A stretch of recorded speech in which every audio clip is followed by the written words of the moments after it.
What game is this? You sure you want to know? The story of the software is not for the faint of heart.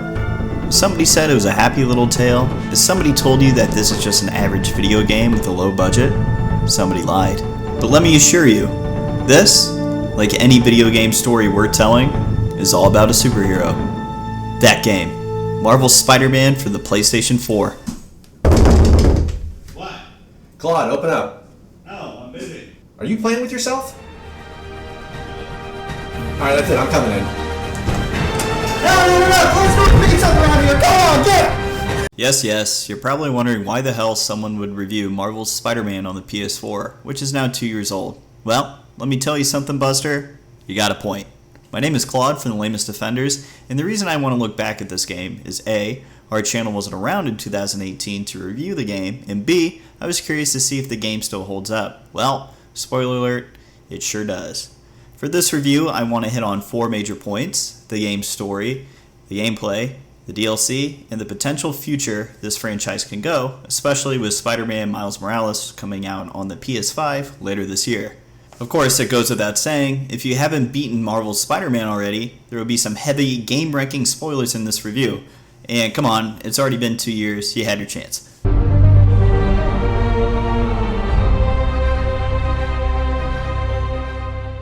If you haven't played the game, which why haven't you, it focuses on Peter Parker and his struggles with juggling both his personal and superhero life, which, just like the comic, often clash. As for Peter Parker himself, he's a 20-something-year-old with money issues. Of course, it doesn't help that he's also living in one of the most expensive cities on the planet, New York City.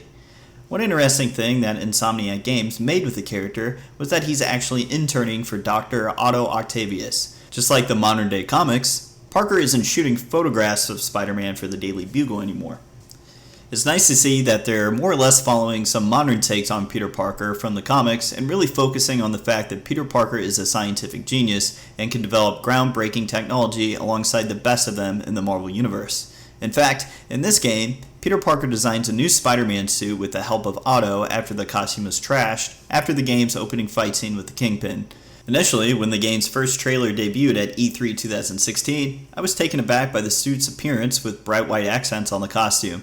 But as time went on, this has quickly grown to become one of my all-time favorite looks for the wall crawler.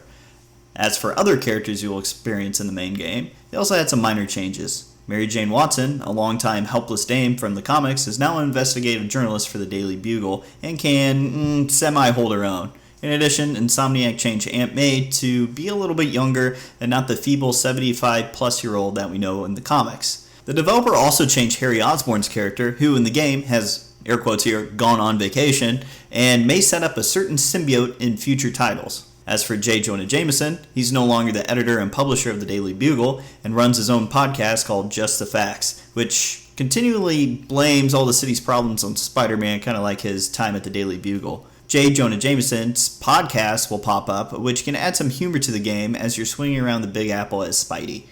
And, of course, this being a Spider-Man video game, there's plenty of heavy hitters from Spidey's Rogue Gallery making their appearance. You, of course, have the classics from Rhino, Vulture, and Scorpion, but the major bad guys are clearly Mr. Negative and Dr. Octopus. Starting with Mr. Negative, aka Martin Lee, his storyline is ripped directly from the pages of Amazing Spider-Man. While he's a well-educated and successful businessman, he still has time to run a homeless shelter called Feast. While as Martin Lee, he's an incredibly pleasant and well-liked individual, but as the game goes on, players will get to see his bad side as he transforms to, wait for it, his negative side. I'm a big fan of the character, and he's definitely one of Marvel Comics' newer villains that doesn't absolutely suck. I think the reason why good Spider-Man villains always have a big impact on fans is that they almost always have a direct connection with Peter Parker. As for Martin Lee, Aunt May works at his homeless shelter, for instance. It's just a great storytelling dynamic. In addition, I can understand his quest for vengeance against Norman Osborn, and it's definitely fun to see Mr. Negative's plot flesh out later in the story. As for arguably the biggest villain in the game, you have Dr. Octopus. While most Spider-Man fans will say that Alfred Molina's take on the character in Spider-Man 2 has been the best version of the character, I'd argue that Insomniac Games has that beat. More so than Mr. Negative, Peter has a very personal relationship with Otto, seeing as he's his assistant at his lab. But besides working together, they They both share a bond as scientists and, more importantly, friends as they attempt to create new, groundbreaking prosthetics. Again, just like a majority of Spider-Man villains, Otto's fall from grace stems from the interference of Norman Osborn, who subsequently shuts down all of their research in a ploy to get Octavius to work for him at Oscorp. As you can imagine, that doesn't really go well. Speaking of Norman Osborn, who for some odd reason looks and sounds just like Robert Redford, is running a political campaign as he hopes to win his re-election as mayor of New York City. Unfortunately, we don't get to see old Stormin' Norman turn into Green Goblin in this game, but we get plenty of hints of what his armor and equipment could look like during a mission as Mary Jane Watson as she sneaks through Osborn's swank upscale apartment later in the game. It's really cool to see the groundwork for the character be laid down now, but I believe we'll see Harry Osborn become a villain before his father due to the game's ending, though who knows. Now, tying everything together, I think Insomniac Games did a wonderful job with creating the narrative for this game. I've been reading Amazing Spider-Man comics for roughly 20-something years, and their story fits perfectly with what we'd expect in a Spider-Man product. In fact, I think Insomniac Games' story for this game is actually way better than what we'd find in the current Amazing Spider-Man comics right now. Albeit, I'm not too sure that that's an entirely high bar to achieve, but it just shows that the developers were definitely knowledgeable about the Spider-Man universe, and I cannot wait to see their take on other characters in the comics in future titles.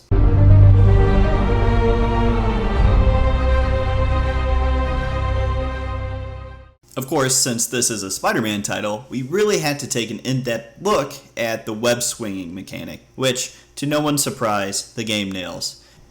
You may be familiar with the surprisingly good Spider-Man 2 video game way back in 2004, which first introduced us to an open-world web-swinging mechanic.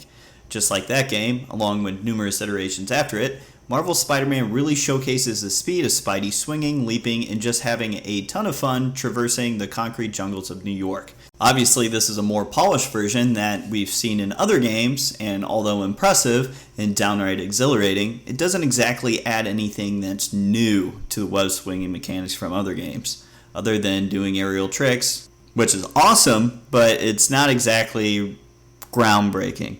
Also, say what you will about the Amazing Spider-Man 2 movie, which admittedly it was awful, but it's clear that Insomniac Games took heavy inspiration from that movie for how Spider-Man swings in this game. From the way Spidey moves through the air, to the way Spider-Man's costume billows in the wind as he makes an aerial dive.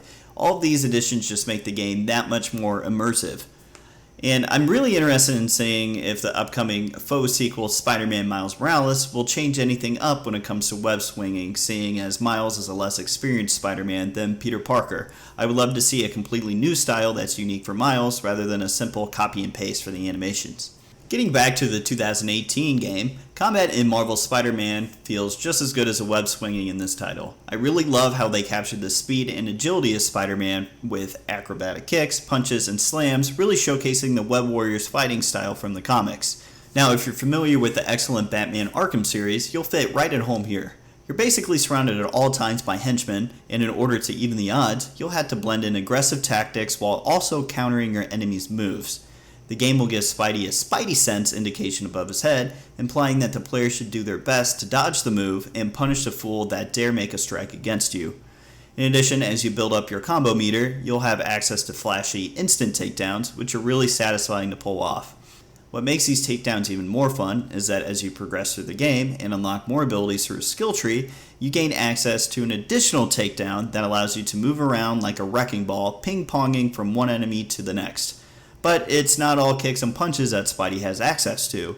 Being a scientific genius, Peter Parker also has plenty of gadgets that he's created that can really turn the tide of an otherwise unfair fight. Of course, Spidey can web up opponents with his web shooters, but he also has access to web trip mines, taser webs, drones, and my personal favorite, impact webbing. Adding even more depth to the game's combat are suit powers. A majority of the costumes in Marvel's Spider-Man have a unique power, like mechanical arms from the Iron Spidey costume, a guitar riff that blasts enemies in an AoE, or a holographic projection, for example. These suit powers can be lifesavers later in the game when things get hectic or when playing on a higher difficulty. Granted, there's some bad suit powers, but a majority of them are incredibly useful. All in all, the gadgets and suit powers that Spider-Man uses in battle really just add to the otherwise satisfying combat. If I want to web kick a person in the air, then juggle him, web them up, and then throw them into a wall sticking him there, I had that option. There's just a ton of variance for the combat in this game, and I love it. As for the game's story missions, there's actually quite a bit of variety. For instance, in one of the campaign missions, you might be tasked with rescuing Kingpin's henchmen from Mr. Negative's goons in order for Kingpin to cooperate and give you intel. Or another mission, you might be helping Yuri Watanabe get NYPD's radio towers operational to open up your map. Now, don't get me wrong, a majority of missions are purely focused around combat, but there's others that require a more careful approach, such as the game's stealth missions. I'm not talking about the Mary Jane Watson and Miles Morales stealth missions, which I'll get to in a moment, but the missions where you're Spider-Man trying to take out henchmen without alerting the other guards. These missions will find Spidey deftly swinging from one vantage point to another, pulling enemies off the ground and webbing them up to a pole or some other object. These missions are fun, and if you're able to clear an entire section without being caught, it can really be rewarding. But what's not fun, or rewarding, are the stealth sections that I mentioned earlier that feature MJ and Miles Morales. They're slow, not very engaging, and just felt like they were added to pad the game's overall length. Some of their portions have good moments, such as when Spidey and MJ team up at Grand Central Station, or when Miles is avoiding capture from Rhino, but honestly, I'd just rather be playing as Spider-Man than these missions. Also, since we're talking about stealth missions, we kinda had to address how stupid some of MJ's are. She's supposed to be this journalist sneaking around trying to get that elusive scoop, which is questionable, but okay, I can buy that. But later in the story, she goes full ham with the taser that she finds. Look at this one mission where she just starts complete at Osborn Towers. Left my stupid inhaler upstairs. I heard they'll let you up if you claim special circumstances. The health emergency might do it. Really? Come on, let's go talk to security. Hey, let us back upstairs. I've got a medical emergency here. Ugh. Every second we stay down here, we risk catching that plague. Definitely stay away from the receptionist. Been coughing up a storm. What? They have to let us back upstairs. Why isn't Osborn down here? This sort of thing never happens to him. The mayor and his friends are exempt. Security let one of his biggest donors back upstairs right away. I knew it. It's all one big boys club. Crap. Jerry, get out here. We got a situation. Get out here right now. Security It's room's as open. important as Osborn. Just need to get to the door without being seen. Everyone, please stay calm. Sable International has nearly finished their sweep. That's what you said an hour ago. I know this is frustrating, but please remember... Hello. I know a few Sable agents who would love to meet you. 555 Control. Area clear. Yeah, it's pretty messed up. Looking at the game's side missions, you'll unlock them as you progress through the game's campaign. They aren't much, but it's still nice to have a few to work on if you need a break from the main narrative. Some of them are interesting, such as seeing what Tombstone is up to, but then there's others when you're chasing pigeons in the city. I'm not joking. But hey, the missions are there if you want to do them. They aren't mandatory. In addition to side missions, there's also random crimes that can pop up throughout the city.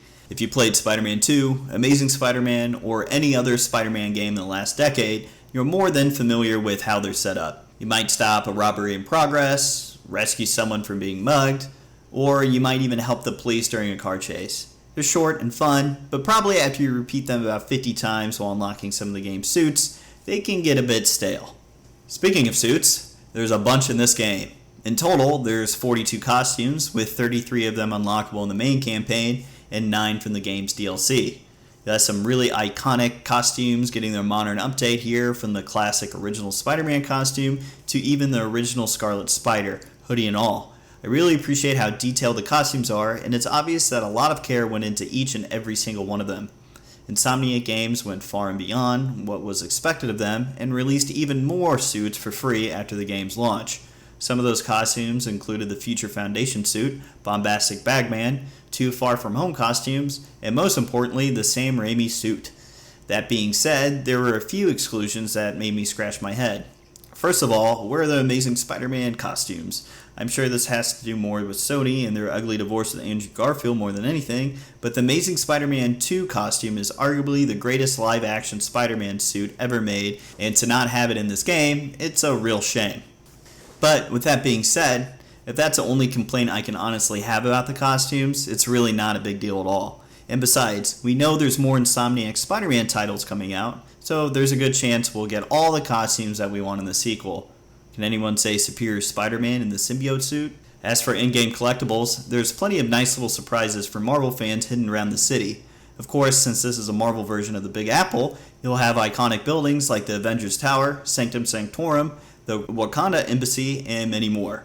What's more is that the game hides collectibles like Peter Parker's backpacks throughout the city. It's cool because each one of these backpacks holds an item from Parker's past, either a menu from one of his dates with MJ, or even a card given to him by a certain blind lawyer. But it really makes you think, why does Peter Parker have so many backpacks? Oh, and I also have to mention the game's wonderful camera mode. It's up there with some of the best camera modes in gaming and show off how much detail Insomniac Games put it into not only the game's characters, but also the environment that we're playing around in. I have to admit, I took way too many screenshots in this game.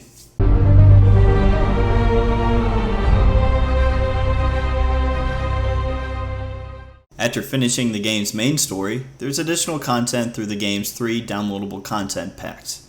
The Heist, which focuses on Black Cat, Turf Wars that delves into Hammerhead and Yuri's hate for each other, and Silver Lining, which has Silver Sable coming back to New York City to finally take on Hammerhead and his goons. They're all pretty enjoyable and add even more content to an already beefy game, although all 3 of them pale in comparison to the original campaign. And to be honest, I'd rather see a more interesting villain from Spider-Man's rogue gallery than Hammerhead, such as Chameleon, Kraven, the Lizard, or even Kangaroo would have been better. Okay, maybe not Kangaroo, but you kind of get the picture. As for the missions themselves, it's mostly the same stuff you would have found in the original game, mostly combat-focused missions, stealth gameplay with Spider-Man and unfortunately Mary Jane, and some other activities that I won't spoil. I think the biggest letdown was that it seemed that after every story mission that I completed in the DLC, the game wanted me to go on patrol and stop a few random crimes in the city before getting on with the story. I know the campaign from the original game had a few instances like this, but it just felt annoying and more frequent in the DLC.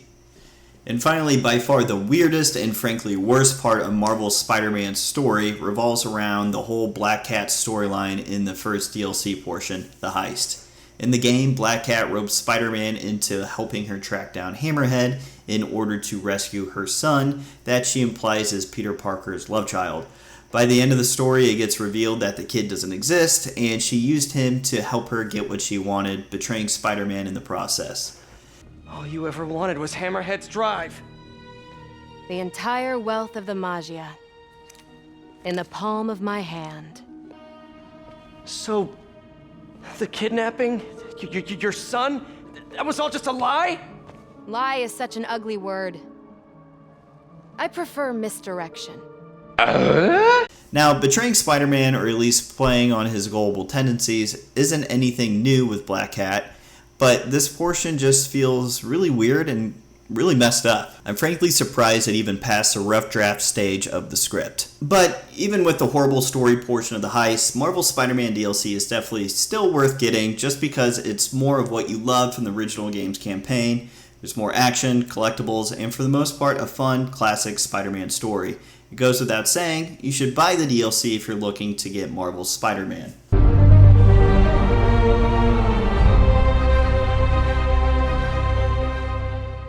I know this is a controversial statement, and to be honest, I'm a bit biased when it comes to the web slinger, but I really think Marvel's Spider-Man was not only the game of the year in 2018, but it's also the best superhero video game ever made. For starters, the gameplay in Marvel's Spider-Man is exhilarating, from web swinging to bashing cannon fodder and supervillains alike, and although the story isn't necessarily perfect, it's still leaps and bounds better than what gamers are used to in this current console generation. And with Spider-Man Miles Morales set to release in a few short months, I'm very interested to see what Insomniac Games does with this universe. Honestly, if you're a comic book fan or even call yourself a gamer, you should definitely pick up this game. It's well worth your time, and I guarantee you that you won't have any regrets after buying it. In conclusion, I'm giving Marvel's Spider-Man a 9.6 out of 10. Thanks so much for watching, and that concludes our Spider-Man PS4 review. If you played the game, let us know what you think of it in the comments section and what you're expecting in future titles. And we will catch you guys later. Thanks again for watching.